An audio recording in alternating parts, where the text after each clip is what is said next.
अस्सलाम वालेकुम नाज़रीन, उम्मीद आप सब खैरियत से होंगे। और जी आज काफ़ी दिन बाद आपसे मुलाकात हो रही है और आप लोग कहेंगे कि आज इमरान खान साहब के ख़िलाफ़ फ़ैसला आया तो ये आज जो है प्रोग्राम लेके आ गया। लेकिन आप ये भी कह सकते हैं कि आज पाकिस्तान FATF की ग्रे लिस्ट से निकल गया तो मैं प्रोग्राम लेके आ गया। लेकिन दोनों वजूहात नहीं है। वजह ये थी प्रोग्राम ना आने की कि मेरी जो है तबीयत कुछ ठीक नहीं थी, आज भी कुछ ठीक नहीं थी, लेकिन काफ़ी दिन हो गए थे और फिर आज प्रोग्राम भी कुछ इस तरह का था तो मैंने कहा क्यों ना आज प्रोग्राम कर लिया जाए।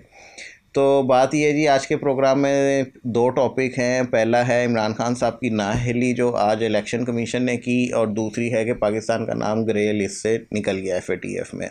सबसे पहले सबसे अच्छी खबर हमारे लिए ये है कि बहैसियत पाकिस्तानी कि जी हमें खुश होना चाहिए कि हमारा मुल्क जो है अब मज़ीद कुछ बेहतरी की तरफ जा रहा है और तरक्की करेगा, क्योंकि FATF से हमारा नाम निकल चुका है ग्रे लिस्ट से, जो कि तकरीबन 2018 में ग्रे लिस्ट में आया था। और इस के जो है लिए हुकूमत ने तो इक़दामात किए।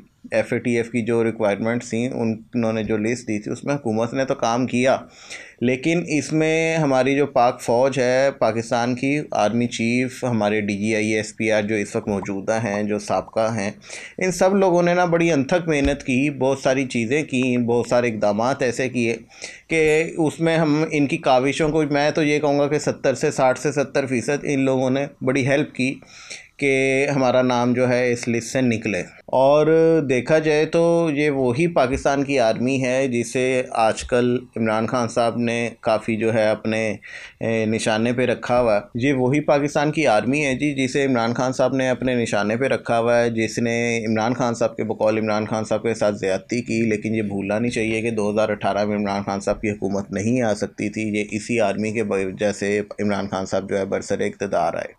अब आते हैं जी इमरान खान साहब की नाअहली के ऊपर, जो आज इलेक्शन कमीशन ने इब्तदाई केस में जो है इमरान खान साहब को नाअहल किया।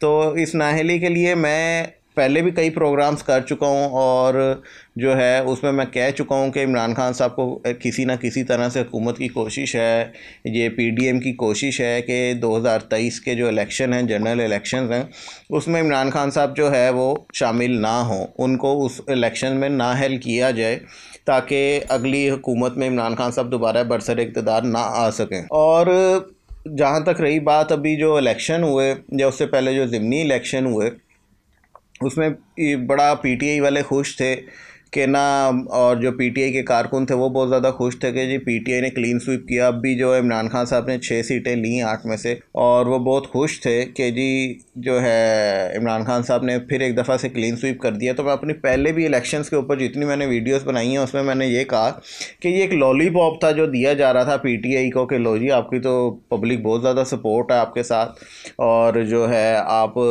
जो है मकबूलियत आपकी बढ़ती जा रही है। इसमें कोई शक नहीं, इमरान खान साहब की मकबूलियत बढ़ी, इमरान खान साहब पॉपुलर लीडर बने इस अरसे में।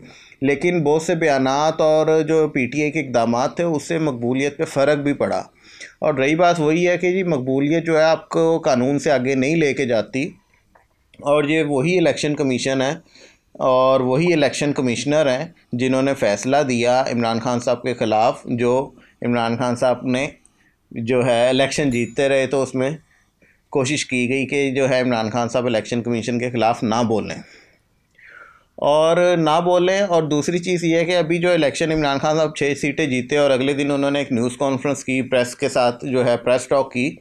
उसमें उन्होंने कहा कि जी कराची की सीट में मेरे साथ धांधली हुई है, हम उसके लिए अदालत में जाएंगे, और मैंने अपने दौरे इक़्तिदार में, दौरे हुकूमत में मैंने कोई ऐसी तकर्री नहीं की जो मेरिट पर ना हो।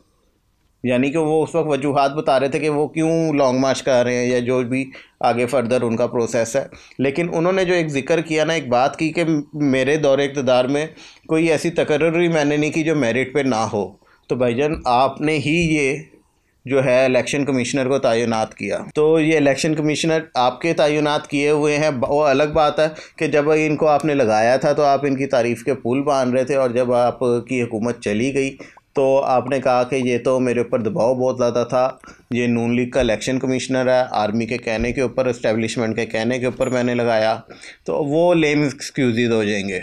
अब आ जाते हैं हम अपने मुद्दे की तरफ कि इमरान खान साहब की नाअहली के ऊपर अब होगा क्या। बात यह है जी, नाअहली इमरान खान साहब की पक्की थी कि अगर इस केस में इन्हें थोड़ा सा रिलीफ मिल भी जाता है हाई कोर्ट या सुप्रीम कोर्ट जाके, तो होगा ये कि फ़ौरन फंडिंग में खान साहब को लाजमी तौर पे नाअहल किया जाएगा। मेरे हल्का इबाब में बहुत से लोग ऐसे हैं जो कह रहे हैं कि ये केस कुछ भी नहीं है, ओपन एंड शट केस है, कि हाई कोर्ट से रिलीफ मिल जाएगा, हाई कोर्ट से नहीं तो सुप्रीम कोर्ट से। तो कहते हैं जी कि इस केस की कोई बुनियाद नहीं है, इसका कोई सर पैर नहीं है, ये बेतुका केस जानबूझ के बनाया गया और टेक्निकल बुनियाद के ऊपर जो है, यानी कि पॉलिटिकल इंजीनियरिंग इसे कह लें कि ये की गई और इमरान खान साहब को जो है नाअहल किया गया इसमें, और ये नाअहली सिर्फ उन्हें डी-सीट किया गया है। लेकिन जबकि ऐसा नहीं है, इमरान खान साहब को नाअहली दी गई है और इस नाअहली के मुताबिक आप ये चीज़ नोट कर लीजिए कि खान साहब अगले इलेक्शन में हिस्सा नहीं ले सकते बतौर कैंडिडेट,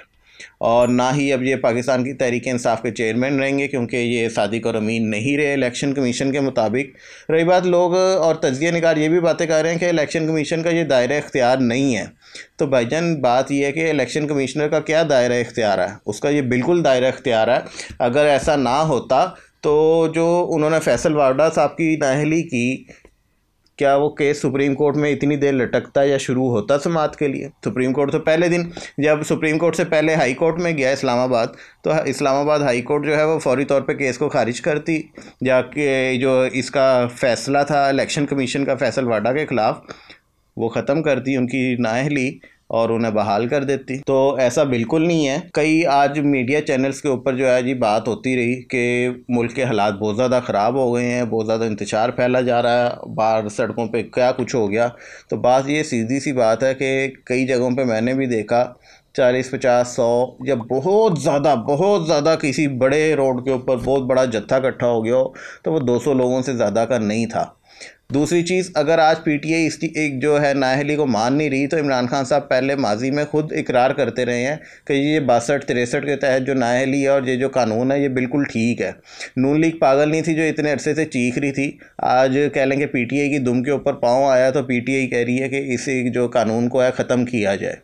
ये बिल्कुल नहीं ऐसा होगा, और होगा ये कि अब नून लीग ये चाहेगी कि नवाज शरीफ साहब वापस आएँ, और ये नाअहली इसी चीज़ की बुनियाद है कि नवाज शरीफ साहब की वापसी का ठप्पा जो था ना वो पक्का हो गया। इलेक्शन से पहले वो लाजमी वापस आएंगे और अपनी जमात को जो है सपोर्ट करेंगे, क्योंकि वोट जो है वो नवाज शरीफ का है सिर्फ। और जब नवाज शरीफ साहब आएंगे तो जो ये कह रहे हैं ना नून लीग की सियासत ख़त्म हो गई, उन लोगों को जवाब खुद ही मिल जाएगा कि नून लीग की सियासत है या ख़त्म हो गई। और एक चीज़ और, पीटीआई वाले जो है और पीटीआई के लीडर, इवन के इमरान खान साहब खुद कह रहे हैं कि जो है ना नवाज शरीफ ये सारा कुछ कर रहा। मेरा एक सवाल है सारे पीटीआई वालों से, इमरान खान साहब से और जितने कारकुन वोटर सपोर्टर हैं किसी भी जमात के, बात ये है कि नवाज शरीफ ये कर रहा, इमरान खान साहब ये कहते हैं। फवाद चौधरी ने आज बयान दिया कि नवाज शरीफ के मुलाजिम ने ये फ़ैसला दिया, यानी उन्होंने इलेक्शन कमिश्नर को नवाज शरीफ का ज़ाती मुलाजिम करार दे दिया आज। और बात यह है कि अगर नवाज शरीफ साहब ये कर रहे हैं तो क्या वजह कि 2017 में उन्हें नाअहल कर दिया गया और उनके ऊपर जो है चार्ज लगा, वो मुल्क से बाहर चले गए, कैसे गए, क्या गए, उसमें इमरान खान साहब की मर्ज़ी थी। अब ये जो मर्ज़ी कहते रहें कि 50 रुपये का स्टाम्प था, वो एक अलग चीज़ है, उसे हम बाद में देखते हैं कि नवाज शरीफ साहब कैसे कर रहे हैं। उन्हें मुल्क बदर भी हैं इस वक्त वो, और उन्हें पता है कि वापस आए तो फौरी गिरफ़्तारी होगी। और पीटीआई के दौरे इक़्तिदार में तो वो ख़ासकर इसी वजह से वापस नहीं आए कि उन्हें ये डर था कि दोबारा जेलों में ना जाऊं मैं, जेल से हर कोई डरता है।